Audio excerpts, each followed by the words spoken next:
കേസിലെ ഒന്നാമത്തെ കാരണം എന്ന് വെച്ച് കഴിഞ്ഞാല് reality and expectation does not match. അതാണ് മെയിൻ ആയിട്ടുള്ള പ്രോബ്ലം.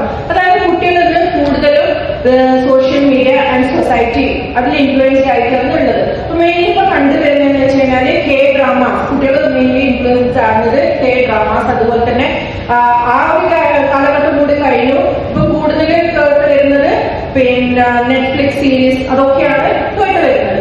അപ്പം ഇത് ഇൻക്രീസ് ചെയ്യുന്നതിനനുസരിച്ചിട്ട് കുട്ടികളുടെ മൈൻഡ് സെറ്റും മാറിക്കൊണ്ടിരിക്കുന്നതാണ്. അവര് എക്സ്പെക്ട് ചെയ്ത്, അതായത് ഒരു കല്യാണം കഴിഞ്ഞ് ഒരു 1 മന്ത്, ഇനി മന്ത് തന്നെ ആവണ്ട, വീക്സ് തന്നെ മക്കൾക്ക് വിവാഹം വേണ്ട, എന്റെ കോൺസെപ്റ്റിലെ ഹസ്ബൻഡ് അല്ല, അങ്ങനെ ഒരു മെന്റാലിറ്റിയാണ് കുട്ടികളുള്ളത്. ഇപ്പൊ ഒരു ഡ്രസ്സ് വാങ്ങുന്നതിന്റെ വിലയാണ്. ഒരു ഡ്രസ്സ് വാങ്ങിക്കഴിഞ്ഞ് നമ്മളത് യൂസ് ചെയ്ത് ചിലപ്പോൾ ആരെങ്കിലും നമ്മളോട് പറയുന്നതാണ് ആ ഡ്രസ്സ് എനിക്ക് മാച്ച് ചെയ്യുന്നില്ല.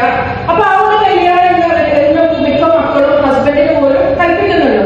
അതായത് ഒരാൾ ഇഷ്ടമില്ല എന്ന് പറയുമ്പോൾ ഓട്ടോമാറ്റിക്കലി അവരുടെ മൈൻഡ് സെറ്റ് മാറുന്നതാണ്, നെഗറ്റീവ് ആണെന്നാണ്. അപ്പൊ അവർക്ക് തോന്നുന്നു ഓക്കെ ഇത് എനിക്ക് പിന്നെ പറ്റാത്ത ഒരു വ്യക്തിയാണ്, എനിക്ക് മാച്ച് അല്ലാത്ത ഒരു വ്യക്തിയാണ്. ആ ഒരു മെന്റാലിറ്റി കൊണ്ട് തന്നെ അവർക്ക് എന്താ അവർക്കായിട്ടുള്ള ഒരു തീരുമാനങ്ങൾ എടുക്കാൻ പറ്റുന്നില്ല. അതാണ് നേരത്തെ പറഞ്ഞത് സോഷ്യൽ മീഡിയയും പിന്നെ സൊസൈറ്റി ഇൻഫ്ലുവൻസ്ഡ് ആണ് എന്ന കാര്യം. പിന്നെ മറ്റൊരു പ്രശ്നം എന്ന് വെച്ച് കഴിഞ്ഞാൽ ഇന്ന് കൂടുതൽ മിക്ക മക്കളും പറയുന്ന മറ്റൊരു പ്രശ്നം അവർക്ക് ട്രോമയാണ്, വീട്ടിലെ കണ്ടീഷൻസ് കൊണ്ട്. എന്ന് വെച്ചാൽ നമ്മൾ മെയിനായിട്ട് നമ്മൾ മാതൃക കാണിച്ചു കൊടുക്കേണ്ടത് ആരാണ്? നമ്മുടെ ഫാമിലി മെമ്പേഴ്സ് തന്നെയാണ്, നമ്മുടെ ഉപ്പ, ഉമ്മ, അതുപോലെ തന്നെ നമ്മുടെ സിബ്ലിങ്സ്. അപ്പൊ കുട്ടികൾ കൂടുതലും പറയുന്നത് അവർക്ക് ഭയമാണ് ഒരു വിവാഹം. അവർക്ക് വിവാഹം തന്നെ പറയുമ്പോൾ തന്നെ അവർക്ക് തോന്നുന്നത് വെച്ച് കഴിഞ്ഞാൽ അത് എന്താണ് ഒരു കോൺഫ്ലിക്റ്റ്, അതാണ് അവരുടെ മൈൻഡിൽ കയറി വരുന്നത്. എപ്പോഴും എന്താണ് അടിപിടി പ്രശ്നങ്ങൾ. കാരണം അവർ ഇപ്പൊ ഒരു പാരന്റ്സിന് സ്നേഹം ഉണ്ടല്ലേ, എല്ലാ പാരന്റ്സിനും ഇപ്പൊ ഹസ്ബൻഡിനും വൈഫിനും സ്നേഹം ഇല്ലാന്നില്ല, പക്ഷെ അവർ പുറത്ത് കാണിക്കുന്നതിലാണ് കുട്ടികൾ നോട്ടീസ് ചെയ്യുന്നത്. അപ്പൊ അവർക്ക് തോന്നുന്നത് ഇതാണ് ലൈഫ്. പുറത്ത് കാണിക്കുന്ന സ്നേഹം പ്രകടിപ്പിക്കല് സ്വാഭാവികമായിട്ട് കുറവാണ്, മിക്ക കുടുംബങ്ങളിലും കുറവാണ്. സ്നേഹമുണ്ട്, പക്ഷെ അത് എക്സ്പ്രസ് ചെയ്യുന്ന രീതികൾ കുറവാണ്. അപ്പൊ അതുകൊണ്ട് തന്നെ മക്കൾ വിചാരിക്കുന്നത് ഇതാണ് ലൈഫ്. അപ്പൊ അവര് ആരെയാണ് പിന്നെ നോക്കുന്നത്? ഹസ്ബൻഡ് ആൻഡ് വൈഫ്, ഉമ്മ ഉപ്പ തമ്മിലുള്ള പ്രശ്നങ്ങള്, അല്ലെങ്കിൽ ഇപ്പൊ സിസ്റ്റർ അവരെ പിന്നെ പാർട്ട്ണറായിട്ടുള്ള പ്രശ്നങ്ങൾ, അല്ലെങ്കിൽ ബ്രദർ. അപ്പൊ ഇതൊക്കെ ഇങ്ങനെ കണ്ട് ഞങ്ങളുടെ ലൈഫ് കൂടി എന്തിനാ സ്പോയിൽ ചെയ്യുന്നത്? അങ്ങനെ ഒരു മെന്റാലിറ്റിയാണ് കുട്ടികൾ ഉണ്ടാകുന്നത്. മൂന്നാമത്തെ എന്ന് പറഞ്ഞു കഴിഞ്ഞാൽ ഇൻലോസിനെ കൊണ്ട് കല്യാണം കഴിഞ്ഞ ഹസ്ബൻഡിന്റെ വീട്ടിലുള്ള പീഡനങ്ങൾ. അതിപ്പോ നമ്മളൊക്കെ ഞാനൊക്കെ വിചാരിച്ചിരുന്നത് അതൊക്കെ പണ്ട് കാലത്താണ്. പണ്ടുണ്ടായിരുന്നു ഒരു സമ്പ്രദായം ഉണ്ടായിരുന്നു, ഹസ്ബൻഡിന്റെ ഉമ്മ പറയുന്ന കാര്യമായിരിക്കും ആ ഹസ്ബൻഡ് പറയുമ്പോൾ പിന്നെ മകന്റെ ഭാര്യ ഒന്ന് പുറത്തു പോകണമെങ്കിൽ ഹസ്ബൻഡിന്റെ ഉമ്മന്റെ പെർമിഷൻ വേണം. പക്ഷെ ഇന്നിപ്പോ ആ കാലഘട്ടമൊക്കെ മാറി, അന്നത്തെ ഒരു അറിവില്ലായ്മ കൊണ്ടാണ്. അപ്പൊ ഇന്ന് ഞാൻ അതൊക്കെ മാറിയത്. പക്ഷെ ഇന്നും നമ്മുടെ മക്കൾ അത് ഫേസ് ചെയ്യുന്നുണ്ട്.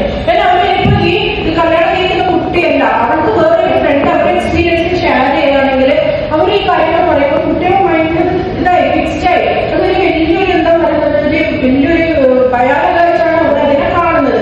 അപ്പൊ അങ്ങനെ സംഭവിക്കുന്നുണ്ട്. ഇപ്പൊ ഞാൻ എക്സ്പീരിയൻസ് ചെയ്തത് തന്നെ. അപ്പൊ ഹസ്ബൻഡിന്റെ വൈഫ് ആൻഡ് ഹസ്ബൻഡ് ഒരു ട്രിപ്പ് പ്ലാൻ ചെയ്യുന്നുണ്ടെങ്കിൽ പോലും അവർക്ക് എന്ത് വേണം? ഹസ്ബൻഡിന്റെ ഉമ്മാന്റെ പെർമിഷൻ വേണം. പെർമിഷൻ ഉണ്ടെങ്കിൽ മാത്രമേ അവർക്ക് അതിലേക്ക് പോകുന്നുണ്ടെങ്കിലോ കുടുംബത്തോടെ എല്ലാവരും കൂടി അവർക്ക് പ്രൈവറ്റ് ആയിട്ടുള്ള ഒരു സ്പേസ് അവിടെ ഇല്ല. എന്നോട് പിന്നെ എന്റെ ക്ലയന്റ് ഷെയർ ചെയ്തിട്ടുണ്ടായിരുന്നു, ഞാൻ കല്യാണം കഴിഞ്ഞിട്ട് ആകെ ഹസ്ബൻഡിന്റെ കൂടെ ഒരു തവണയാണ് സ്വന്തമായിട്ട് നമ്മൾ തനിച്ചു പോയത്, ഒരു തവണയാണ്. അതായത് എല്ലായിടത്തും അവരെ എൻവയോൺമെന്റ് കൂടുതലുണ്ട്. അപ്പൊ ഇതുകൊണ്ട് ഇതൊക്കെ കുട്ടികളുടെ ഭയങ്കര പ്രയാസം ഉണ്ടാക്കുന്നുണ്ട്. അപ്പൊ നമ്മൾ ശ്രദ്ധിക്കേണ്ട ഒരു കാര്യം എന്ന് വെച്ച് കഴിഞ്ഞാല് നമ്മള് എന്താക്കണം, നമ്മൾ വെറുതെ മക്കള് കല്യാണം കഴിക്കുന്നില്ല, മക്കൾ അതിലേക്ക് പോയി, മക്കൾ ഇതിലേക്ക് പോയി എന്ന് പറയുന്നതിനെക്കാട്ടി നല്ലത് നമ്മുടെ വീട്ടിലെ സിറ്റുവേഷൻ മാറ്റുക എന്നുള്ളതാണ്. അപ്പൊ നമുക്ക് ആ സിറ്റുവേഷൻ മാറ്റാണ്ട് നമുക്ക് എന്താക്കാൻ പറ്റൂല? നമ്മുടെ മക്കളിലെ പിന്നെ പ്രശ്നങ്ങളും പ്രയാസം, അതുപോലെയുള്ള പിന്നെ വിവാഹ സംബന്ധമായിട്ടുള്ള പ്രശ്നങ്ങളും ഒന്നും നമുക്ക് മാറ്റാൻ സാധിക്കില്ല. അപ്പൊ നമ്മൾ എന്ത് ചെയ്യണം? ഒരു കുടുംബത്തിൽ നിന്ന് വേണം തുടങ്ങാൻ, അല്ലെ? ഒരു